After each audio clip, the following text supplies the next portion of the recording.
Et voilà, ça y est, c'est le dernier vlog de 2024. On va essayer de projeter cette habitude sur 2025. Et dans cette vidéo, on fait un peu le bilan au final parce que c'est la première fois que je le fais. Et je pense que ce serait pas mal de prendre l'habitude, même pour mon futur moi, parce que mon moi du passé ne s'en est jamais occupé.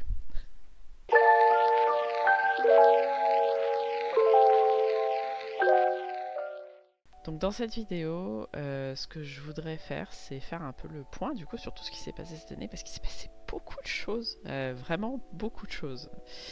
D'abord, effectivement, le plus important, et ce pourquoi on est là aujourd'hui, c'est que j'ai pris la décision de créer Tomorrow.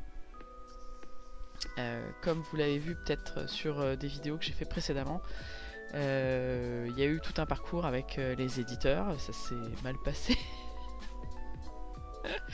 Et au final, je suis revenue à ce que je sais faire, c'est-à-dire de l'auto-édition, parce que même si c'est beaucoup plus de travail, c'est quelque chose qui m'enthousiasme énormément par la liberté que ça offre. Et du coup, je trouvais ça intéressant d'offrir ça à Tomorrow, plutôt que d'essayer de forcer un modèle qui finalement me convient pas, et a priori, je ne lui conviens pas non plus, donc finalement, c'est pas plus mal. Ceci étant dit, effectivement, il y a eu cette campagne qu'on a fait sur octobre-novembre avec Tomorrow qui a été incroyable, donc je vous en remercie encore. Je sais, hein, je vous remercie à chaque fois, mais c'est important. Sur Ulule, on a fait 150%, donc ça représente 75 préventes. Et vraiment, je suis extrêmement reconnaissante. Je sais que je le dis beaucoup, ça peut faire cliché, mais je crois que les gens parfois ont tendance à banaliser des gestes comme ça, mais je préfère répéter ma reconnaissance parce qu'en fait, c'est grâce à vous qui regardez, likez, participez à mes projets que tout ça c'est faisable en fait. C'est vrai maintenant et ce sera vrai dans le futur. Donc voilà, je préfère prendre le temps de vous remercier, surtout là sur une période de fin d'année comme ça, c'est des choses qui sont importantes pour moi. Tomorrow aujourd'hui est en train de grossir, son storyboard se fluffise au fur et à mesure. Je suis à un bon quart du storyboard. J'espère du coup bientôt, j'aimerais atteindre la page 100, c'est-à-dire à peu près la moitié du volume, pour me mettre à faire des vraies pages, parce qu'il y a encore beaucoup de choses qui bougent. Je remarque quand même qu'il y a beaucoup de choses que je reformule par rapport à ce que j'ai écrit, parce que la BD est un langage plus naturel pour moi, et du coup quand je le mets en case, il y a des choses plus profondes qui me viennent que quand je l'écris à la mano, comme dans le storyboard. Donc voilà, ça c'est des choses qui sont encore un peu mouvantes, mais finalement pas grand chose, c'est plus des émotions que je manipule que vraiment des éléments d'histoire, parce que l'histoire en tant que telle, elle n'a pas tellement matière à changer à l'heure qu'il est, elle est déjà bien verrouillée. Donc ça c'est pour la partie Tomorrow. Ensuite, sur cette année 2024, il s'est passé pas mal de choses, c'est-à-dire que une chose très importante pour moi, c'est que je suis revenue en convention. On s'est aperçu pour certains d'entre vous au Salon du Fantastique, et ça faisait très longtemps que j'étais pas venue en convention. Je sais pas si j'en ferai beaucoup.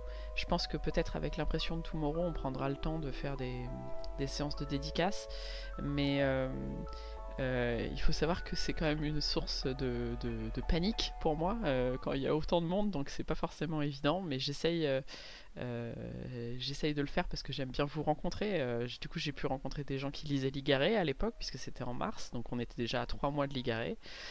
Et c'était super émouvant. donc oui, pour Tomorrow, effectivement, on va essayer de s'organiser ça. En mars 2025, je serai à Ematsuri, qui est une convention organisée à Beaumont-sur-Oise. C'est le premier week-end de mars, vraiment. Et je suis assez impatiente parce que c'est la première édition. C'est Vuror qui m'a demandé si je souhaitais faire partie de cette initiative. Alors du coup, j'ai accepté parce qu'on s'en sent bien. Et que la dernière fois qu'elle m'a invité comme ça à participer, ça s'était très très bien passé. Donc du coup, je profite. J'y vais en confiance. Euh, et du coup, je profite de ce chapitre sur les salons et tout ça pour parler de Ligaré. Je vais faire un long passage sur Ligaré parce que j'en parle de temps en temps en live, mais je poste surtout les cases, je reviens pas tant que ça sur le process de Ligaret. C'est pour ça que pour cette illustration de fin d'année, de joyeuses fêtes et de début 2025, vous verrez à la fois Ligaret et Tomorrow sur la même planche. Donc là par exemple je dessine Merian et Bethany. Ligaret, ça a été une sacrée aventure. Je me suis un peu embarqué là-dedans, le doigt levé là, le nez au vent. Mais finalement, c'était intéressant. Ce qui s'est passé, alors pour ceux qui connaissent pas Ligaret, c'est une bande dessinée, c'est un peu ma cour de récré en fait, hein, Ligaret, très clairement. Par rapport à Tomorrow, c'est pas du tout la même ambiance. Mais Ligaret, c'est une bande dessinée que j'avais fait un espèce de pilote l'année dernière, en octobre 2023. Et ça vous avait bien plu. Alors du coup, le pilote n'a rien à voir avec ce qui s'est passé cette année. C'est pas du tout ça que je comptais écrire à la base. Mais du coup, ça a pris une espèce d'ambiance douce. Alors la saison 2 sera différente, mais en tout cas la saison 1 comme ça est très... très douce, très sympa, un peu Friends, Friends mais avec des démons. et ça a été un sacré challenge parce qu'en fait, comme c'est une bande dessinée qui s'écrit au rythme d'une case par jour, avec toujours des cases de la même taille, même si je redécoupe parfois, le rythme est quand même que j'ai une case par jour pour vous faire avancer l'histoire. C'est vraiment un style de narration qui est complètement nouveau pour moi et ça m'a mis beaucoup de défis. Les storyboards ont été très nombreux au début. J'ai un peu plus trouvé mes marques finalement assez tard. Là, je pense que c'est après l'été que ça s'est un peu plus affiné. Mais je suis contente de cette première année. Là, on va attendre que la saison 1 se finisse. Alors, je pense que la saison 1 se finira aux environs de mi-janvier, fin janvier, mais pas tellement plus tard. Au début, je voulais que ce soit plus tard et au final, en faisant le storyboard, là j'ai dessiné les cases jusqu'au 1er janvier. Au final, ça colle. Je pense que ça va coller dans ce sens-là. Je vous confirmerai de toute façon. L'impression se fera fin février pour que du coup, à Ematsuri, j'ai le premier tome avec moi. Ce serait sympa quand même d'aller en convention avec un truc neuf. Donc voilà, ça sera un tome assez épais puisque du coup c'est un 19 cm par 19 cm et c'est une case par page. Au début je voulais peut-être feinter et faire 4 cases par page, mais je trouvais qu'on perdait vachement parce que je fais quand même des dessins qui sont assez grands du coup pour l'occasion. Donc autant rendre honneur à ce qui a été fait. Et je pense que même vous, pour la lecture, ce sera beaucoup plus sympa. Les premiers tests que j'ai faits en 19 par 19 rendent bien, je trouve. Et ça me permet de passer au chapitre suivant de cette vidéo, qui est les échantillons de papier que j'ai reçus. Si vous ne le savez pas, quand vous travaillez avec un imprimeur, la plupart du temps, si c'est pas un site trop mauvais ou un mec trop mauvais ou quelqu'un de trop mauvais, vous avez à disposition des échantillons de papier. Alors pourquoi c'est important? C'est important parce qu'en fait, tout ne va pas sur tous les papiers. Voilà, tout simplement. Et vous le voyez bien dans la vie de tous les jours, les choix de papier sont quand même très importants. Moi, c'est très important. Parce que sinon, très rapidement, ça peut faire cheap, ça peut faire... le produit final peut être moche, en fait, tout simplement. Et ça peut gâcher, typiquement, une année de travail. Donc le premier test, par exemple, de Ligaret que j'avais fait était sur un papier trop blanc. Vraiment trop blanc, au-delà du même que le format soit trop grand, le papier était beaucoup trop illuminé et c'était moche. Ça rendait une espèce d'aspect catalogue que je déteste. C'est par exemple pour ça que j'ai arrêté d'acheter les Full Metal Alchemist en double là qu'ils ont fait, parce que je trouve que le papier est dégueulasse. Ça rend pas du tout honneur à l'ancrage, ça rend pas du tout honneur aux trames, ça gâche tout. Donc il y a bien une raison pour laquelle on choisit des papiers bouffants un peu crème pour les mangas. C'est parce que par exemple au niveau du noir et blanc, ça apporte un côté vachement chaleureux et qui rend la lecture et la manipulation beaucoup plus confortable. Ceci étant dit, quand vous avez un imprimeur comme ça et que vous commandez ces échantillons de papier, ça vous permet de voir et de vous projeter dans ce qui va être votre produit final. En l'occurrence, moi je travaille maintenant quasiment que avec Sprint 24, qui est un imprimeur italien. Et eux, maintenant, ce qu'ils font, c'est qu'ils mettent les indices de luminosité sur leur papier. Donc ça, c'est vachement bien. Ça permet de comparer. Et en plus, sur leur échantillon, ils mettent différents grammages. Je pense que je vous ferai une vidéo séparée pour vous montrer les échantillons, parce que j'en ai reçu plein. Enfin, du coup, j'ai reçu aussi des échantillons de rigide, parce que je me suis dit, quitte à commander pour pas payer les frais de port plusieurs fois, je vais tout prendre. Voilà. Donc comme ça, je vous ferai une vidéo dédiée. Ça peut être sympa. Et je pense que ça peut intéresser et sensibiliser certains d'entre vous, certains et certaines. Parce que c'est pas forcément des choses sur lesquelles on se pose la question. Moi, c'est des choses que j'ai été amené à faire précédemment dans mes expériences précédentes en tant que graphiste.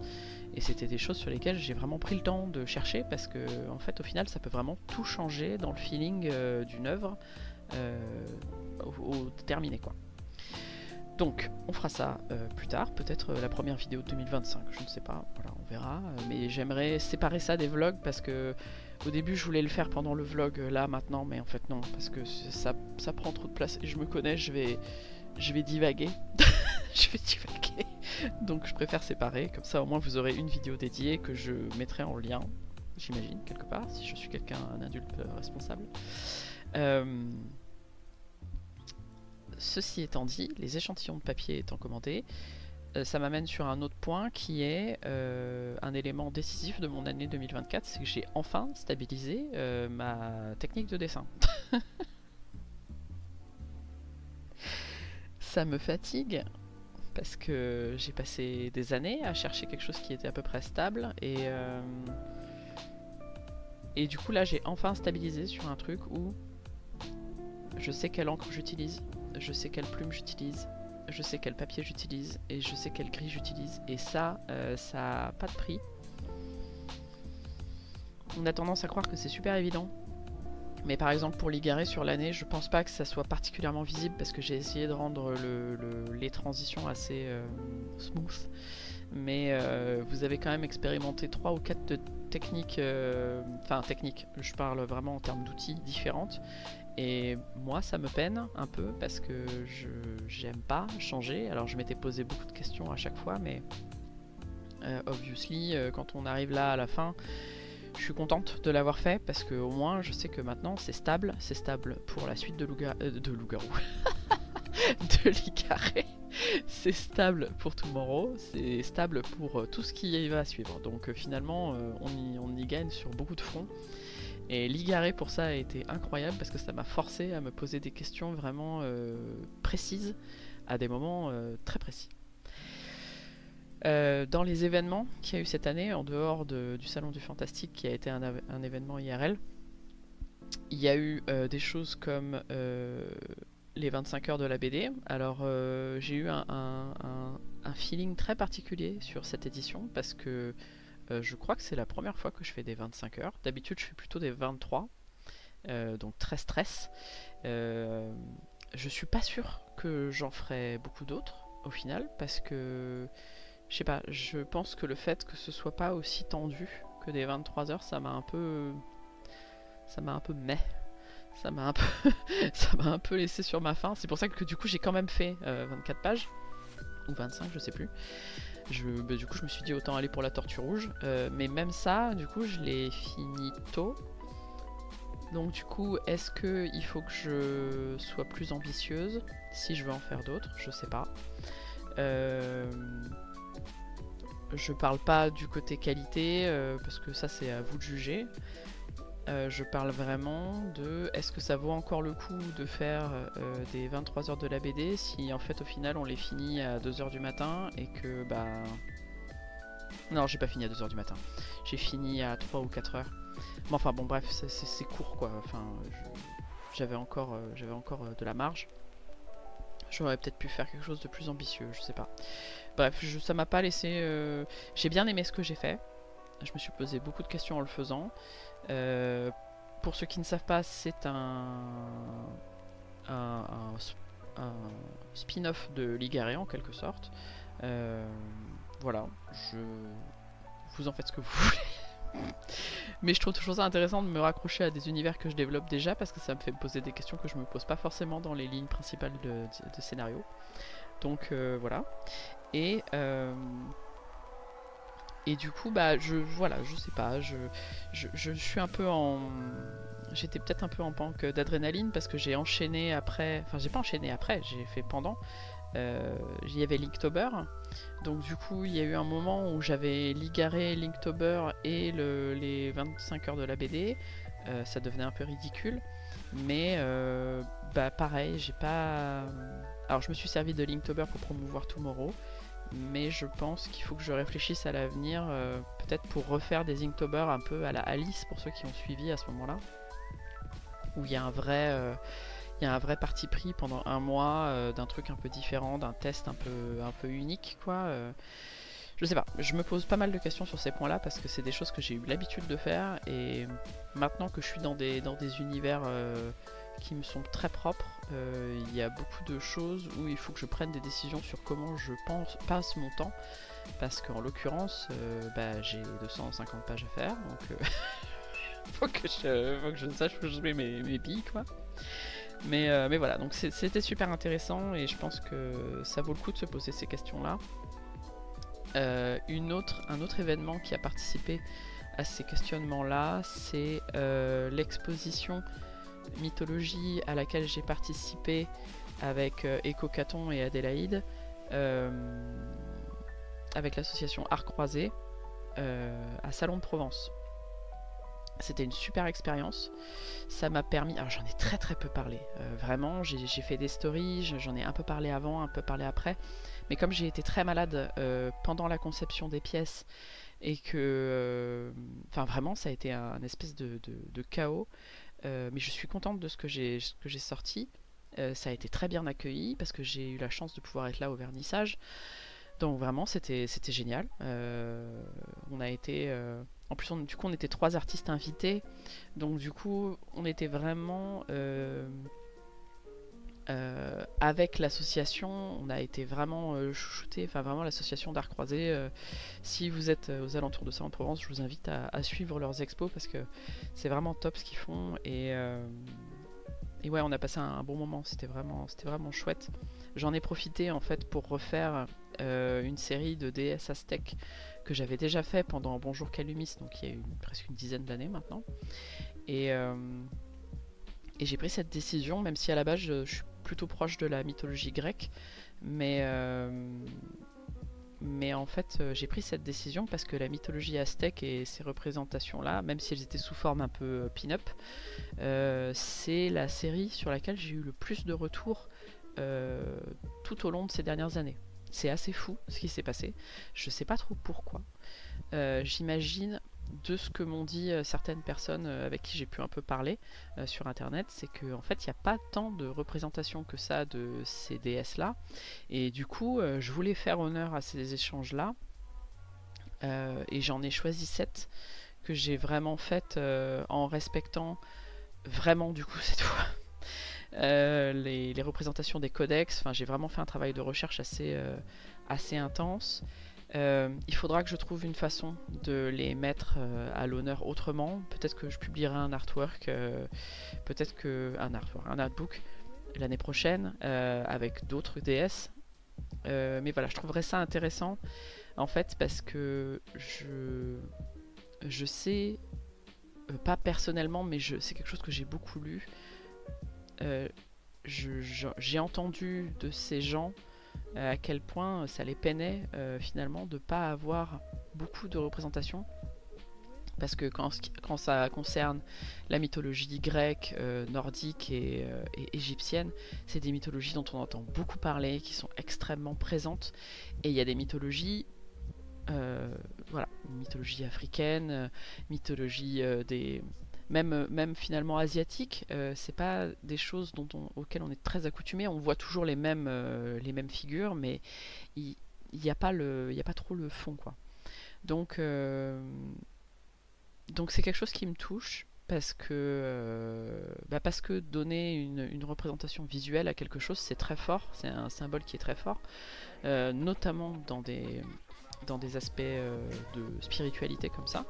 Donc voilà, bon, bref, ça a été tout un parcours, on en parlera plus en avant si vous voulez, mais voilà, donc du coup ça me tenait beaucoup à cœur.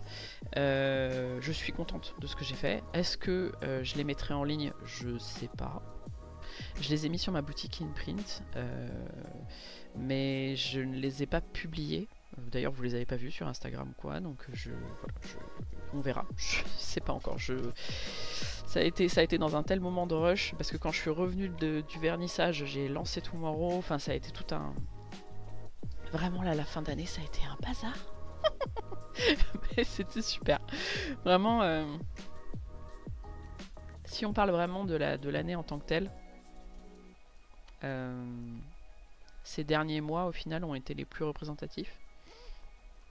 Parce que le début d'année, j'étais encore dans mon marasme d'édition.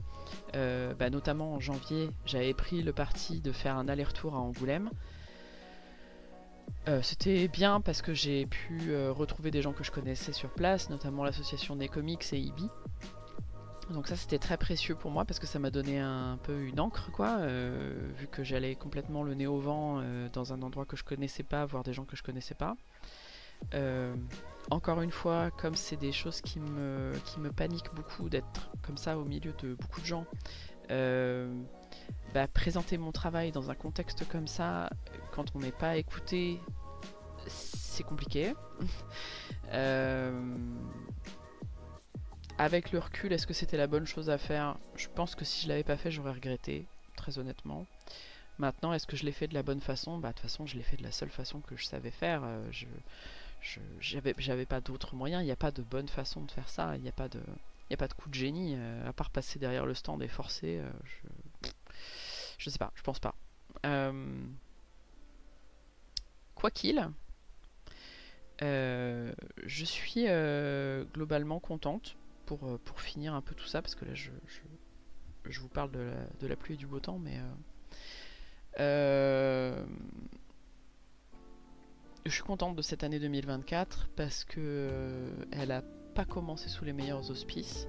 Elle a été difficile parce que on est au dernier étage de notre immeuble et il y avait des travaux de toiture. Donc on a passé 7 mois avec des gens qui nous tabassaient les oreilles toute la journée. Donc ça a été particulièrement difficile.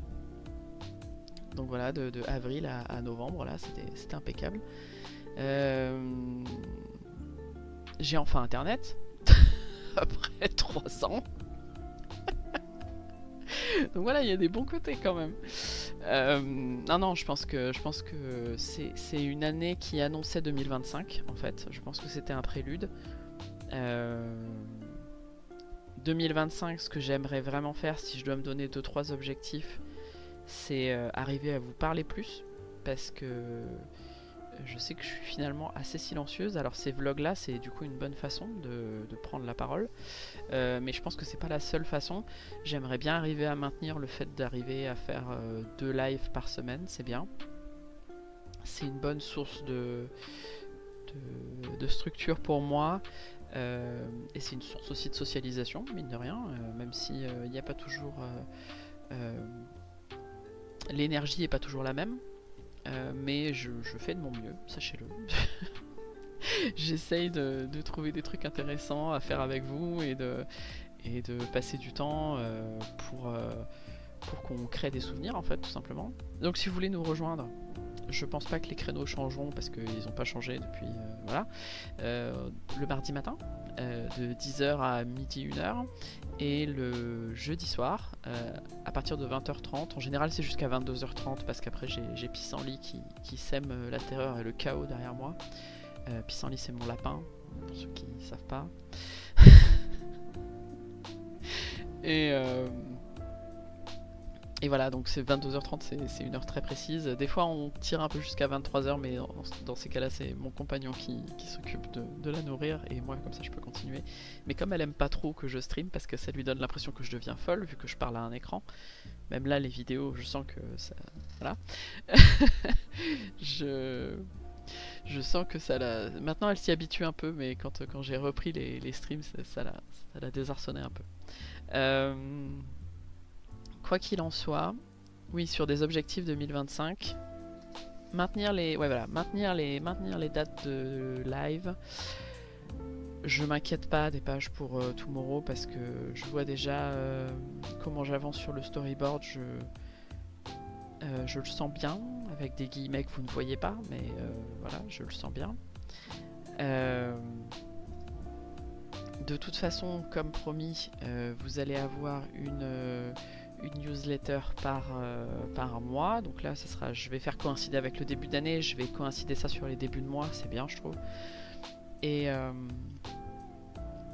puis surtout, voilà, il y a beaucoup de choses à faire, beaucoup de nouveaux terrains à explorer. Généralement, sur le début d'année, pour ceux qui me découvrent, entre décembre et jusqu'à mi-février, je suis sur une période très tendue parce que j'ai une mission de freelance récurrente qui est difficile et qui est intense. Ça m'empêche pas d'être présente, mais par contre il y aura peut-être du coup 1 ou 2 lives qui sauteront, surtout sur la fin de la mission, parce que là c'est la charrette et c'est toujours difficile. Mais je serai là autant que faire se peut. Ligaré continuera autant que faire se peut. Ce qui va se passer pour Ligaré, c'est que je vais finir la saison 1 et puis je vais me donner 2-3 semaines pour refaire du buffer avant la reprise. Du coup, voilà. Du coup, ça serait plutôt bien, parce que les 3 semaines de buffer coïncideraient avec la fin de la mission, et du coup me permettrait de m'en remettre. En général, il me faut 2 semaines pour revenir un peu de cette fin de mission. C'est très intense. Je peux pas tellement en dire plus parce qu'il y a des soucis de confidentialité, mais c'est des moments qui sont intenses. Et du coup, je mets généralement, voilà, j'ai ce petit délai de 2 semaines pour être à peu près raccord après. Donc voilà, vous me retrouvez en général en meilleure forme début mars. Ce qui coïncide avec la convention, c'est pas plus mal. Ceci étant dit, je vais vous souhaiter de très bonnes fêtes de fin d'année. J'espère que vous avez déjà passé un joyeux Noël, ou en tout cas une bonne célébration de... Voilà, insérez ce que vous voulez. Tant que vous étiez avec des proches ou des gens ou des êtres que vous aimez, ça c'est bien.